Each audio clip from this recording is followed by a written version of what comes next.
ሰላም ሰላም ውድና የተከበራችሁ የቻናል ቤተሰቦች ዛሬ እንግዲህ በጣም ያሳዝናል። ዛሬ ይዤላችሁ የመጣሁት ማለት ነው ትሁት ድራማ ላይ ነው ያለነው።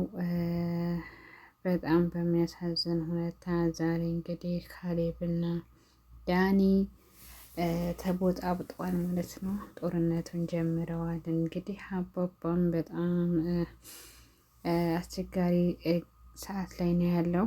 አባባ እንግዲህ ቲና ባገተችው ክላስ ውስጥ ነው ያለው ማለት ነው። ምግብ ውሃም የሚባልም እስካሁን ድረስ የለም። በጣም ያሳዝናል። እንግዲህ ካሌብ እና ትሁት እንዲሁም ደግሞ ዳኒ ቤት ውስጥ በጣም እየተጨነቁ ነው። እንግዲህ ዳኒ አባባ ያለበትን አውቋል ማለት ነው። ከትሁት ጋር እንግዲህ እያወራ ነበረ። ትሁት ቲና ናት ያገተችው፣ እንዲሁም ፈርቻለሁኝ እና በአስቸጋሪ ሁኔታ ላይ ነው ያለው። እንዲሁም ደግሞ እሷ በጣም ብዙ ሰዎች የሚያግቱና እውቅና ያላቸው ሰዎች ጋር ነው ያለች የምትሰራው እና በጣም ፈርቻለሁኝ። ስለዚህ ትሁት ብሏታል ማለት ነው ዳኒ። እንግዲህ ቲና የምታደርጋቸውን ነገሮች ከዳኒ እስከዛሬ አልደብቀውም ነበረ።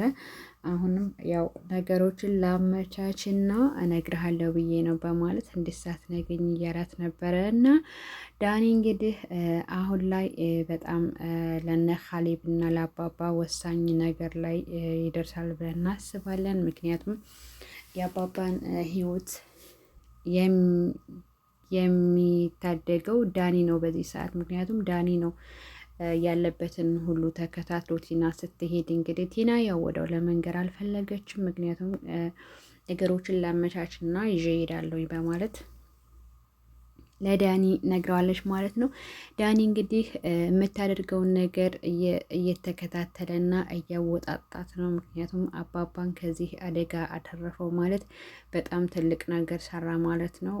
ሁለተኛ ደግሞ ለትሁት እንደውም እኔ ይህን ነገር አደራ እንግዲህ ዳኒ ምናልባችም አባባ ያለበትን ቦታ ካወቅክና ይህን ነገር ካደረግክ በጣም ላንተ ወሳኝ ጊዜ ነው። እስከዛሬ ያደረግካቸውን መጥፎ ድርጊቶች በዚህ ጥሩነትህ ሁሉንም ነገር ልታደርግ ትችላለህ በማለት ትሁትም አናግረዋለች። ምክንያቱም ቲና እንዳገተችው የሰማው ካሌብ ዘራፍ ብሎ እንግዲህ ወደ ቲና የሆነ ነገር ለማድረግ ነበር ያሰበው። ነገር ግን ትሁት በጣም ብልጥ ናትና እንደዚህ በመጮህና ነገሮችን በማገናዘብ ነው። አይ እንደዚህማ ጮህ ዳኒንም ከተናገርከው እሷንም ከተናገርካት ከቤት ትቀራለች፣ አሁን በብልሃት ነው መጠቀም ያለብን ብላ በማረጋጋት እንግዲህ ትሁት ትልቁን ሚና እየተጫወተች ነው። ካሌብን አናግረዋለች።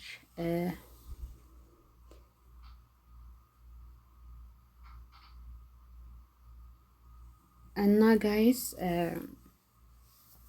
ዳኒም እንግዲህ እሷን ተከታትሎ ሂዶ የምታደርገውን ነገር እንደዚሁም ደግሞ ቦታውን አይቶታል ማለት ነው። አባባ ያገተውን ሰውዬ በስትናና በጸባይ ባለው መልኩ እያናገረው ነው። ብትደራደር ይሻልሃል እያለው ነበረ አጋቹ ማለት ነው። አጋቹ ብር ከፈለክ ለምንድን ነው እኔ ልስጥህ ብሩ ላንተ፣ ለእሷ ግን 5 ሳንቲም ባልሰጣትም ሞቴን እመርጣለሁ እንጂ እያለ ነው። አባባ ትልቅ አደጋ ውስጥ ነው ያለው። በነገራችን ላይ ዳኒ ያተርፈዋል ብዬ ተስፋ አደርጋለሁ። ምክንያቱም ዳኒ ቦታውን አይቶታል። ሁለተኛ ደግሞ ቆርቆሮም ገብቷል ማለት ነው። በነገራችን ላይ ጋይስ ማለት ነው በጣም ቲና ቤት ውስጥ ታስመስላለች። ትሁትን እንዴት ነው አክበር ምናምን እያለች ነበር። ትሁት ለራሱ ስትጠይቃት አይ ይኖራል አታስቢ በማለት ነው የመለሰችላት። እንግዲህ ዳኒ ደግሞ ከትሁት ጋር እያወሩ ነበር እና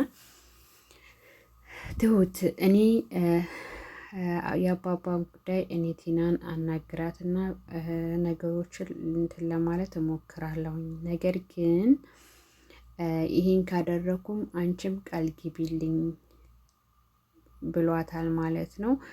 ቃል የምትገባለት ከኤደን ጋር እንድታስታርቀውና ኤደን ጋር እንዲቀጥሉ እርጅኝ እያላት ነው። ያው ኤደን አኩርፈዋለች ማለት ነው ዳኒን እና ኤደንም እንግዲህ ከካሌብ ጋር ተገናኝታ ነበረ።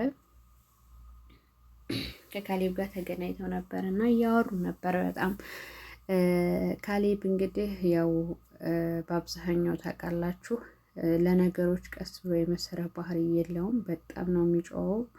በጣም ቁጡ ነው። ሀተ ከአባቱ ጋር ሲናገር ትዕግስት የሚባል የለውም። ፊት ለፊት ያለውን እንጂ አርቆ ማስተዋል የሚባል ነገር አለ። አንዳንድ ጊዜ አንዳንድ ሰዎች ሀሳባቸው በቃ ቶሎ ጋር የንደታቸውን ነው እንጂ ይሄ ቢሆን ይሄ ነው ብለው ቶሎ የማያስተነትኑ ሰዎች አሉ። ጊዜያዊ ነገሮችን የሚያዩ ማለት ነው። እና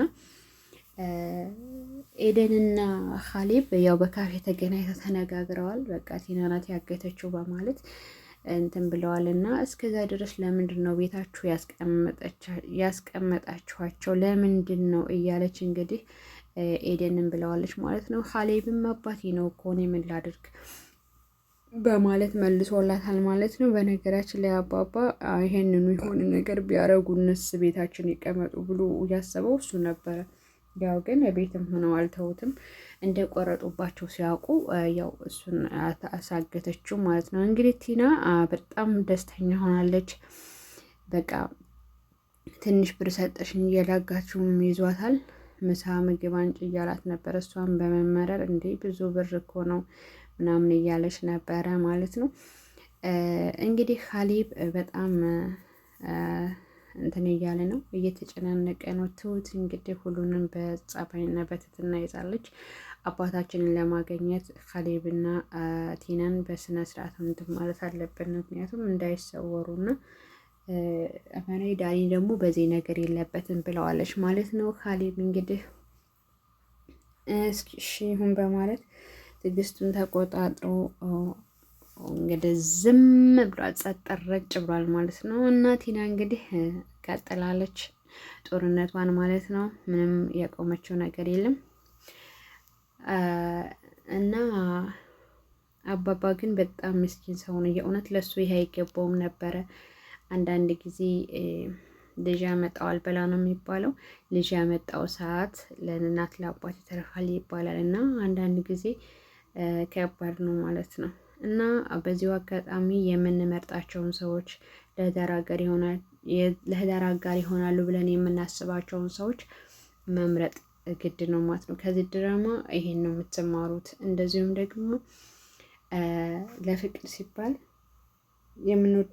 የምትወዱ ሰው ጋር ለመሄድ ገንዘብን ወይም ደግሞ ገንዘብን በመፈለግ ልክ እንደ ዳኒ ማለት ነው የሚወዳትን ሴት አስቀይሟል ማለት ነው። ሁሉም ነገር አላህ ሲፈቅድና እሱ ባለው ሰዓት ነው የሚመጣው ብለን ማሰብና ማስተዋል፣ እንደዚህም ደግሞ መተማመንና ባለ ነገር መኖርን ያስተምራል ማለት ነው። እንግዲህ በጣም ቲና ተጨንቃለች። ቲና በጣም ደስ ብሏታል። ካሌብና ትሁትም በጣም ጭንቀት ውስጥ ናቸው። በቃ ምግብ